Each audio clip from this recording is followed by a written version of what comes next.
पूरे राष्ट्र भर में कार्यरत है भिन्न भिन्न मुद्दों पर लेकर, जिसमें करणी सेना के भी बहुत सारे मुद्दे जिसमें शामिल हैं। और जो मानस जी और जो आरती जी हैं, उन लोगों के द्वारा हमें भी यहाँ पर आमंत्रित किया गया था सम्मानित होने के लिए। जो पिछले दिनों शायद बंसाली जी के साथ जो कुछ भी हुआ, शायद वो हमारी क्वालिफिकेशन बनती जा रही है। मैं दुर्भाग्य मानता हूँ कि श्री राजपूत करणी सेना के और भी बहुत से लंबे चौड़े काम हैं, जिसमें एक आरक्षण की समीक्षा के लिए हम एक नए सिरे से शुरू करने वाले हैं। और वो मुद्दा जो प्रमुखता से यहाँ पर भी आज चर्चा का कारण बनेगा, उस सब में अपनी उपस्थिति दर्ज करने के लिए हम यहाँ उपस्थित। क्यों राजपूत समाज को भी आरक्षण मिलना नहीं? अब देखिए, अब क्यों नहीं मिलना चाहिए? जब ये सवाल उठा था कि भंसाली जी के साथ में क्या हुआ, मैं कहता हूँ क्यों हुआ। इसीलिए आपके सवाल का जवाब भी यही है कि साहब क्यों नहीं मिलना चाहिए। जब राजा महाराजाओं को किसान के नाम पर, सिपाही के नाम पर आरक्षण मिल सकता है तो राजपूत को क्यों नहीं। पर अब हमने संघ का सहारा लिया है, मोहन भागवत जी के कथन का सहारा लिया है, एमजी वैद्या के कथन का सहारा लिया है, हम सहारा ले रहे हैं दत्तात्रेय हौसबोले जी का, हम सहारा ले रहे हैं प्रवीण तोगड़िया जी का, कि अब 70 साल बाद आरक्षण की समीक्षा होनी ही चाहिए। और समीक्षा का अर्थ समाप्ति से हो, ये बहुत बड़ी मूर्खता है जो बिहार में प्रतिपादित कर दी गई। समीक्षा का अर्थ जो हमने पढ़ा है वो तो है किसको था आरक्षण, क्यों था, कितना था, क्या मिला, किसको फायदा मिला, किसको नहीं मिला, क्यों नहीं मिला, ये सब समीक्षा के अंतर्गत आने वाली चीज़ें हैं।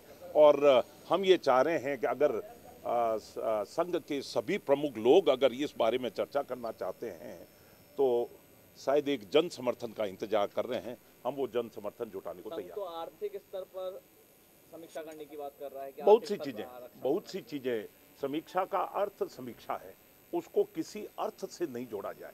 समीक्षा का मतलब, जैसा मैंने आपसे अर्ज किया, किसको आरक्षण, कितना आरक्षण, क्यों आरक्षण, किसको फायदा हुआ, किसको नुकसान हुआ, क्यों हुआ, कितना मिलना चाहिए, क्यों मिलना चाहिए।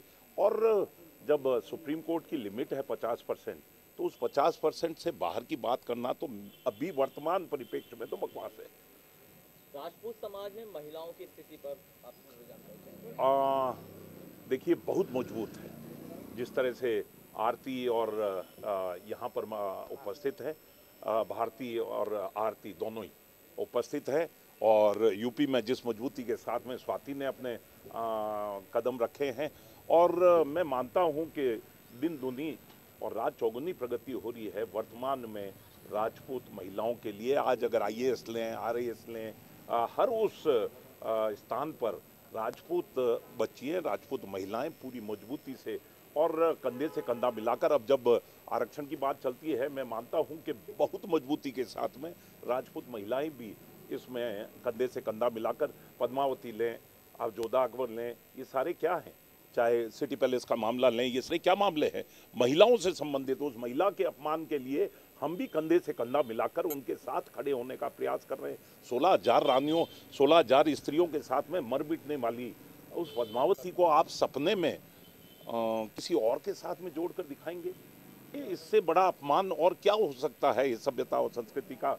और उन्होंने अपना सब कुछ न्यौछावर कर दिया एक बात पर, देश के बाहर से आता था ये उनके हाथ क्या लगाने, नजर तक न पड़ने दें, और सभी जाति धर्म की स्त्रियों के साथ में मर मिटी। अभी जौहर मेला था पिछले ही दिनों, और इतना आलीशान भव्य वहाँ पर मेला हर साल लगता है, और उस चीज का इस तरह से अपमान, मेरे ख्याल से अब बहुत जागरूक है राजपूत समाज, और इस विशेष तौर पर स्त्री।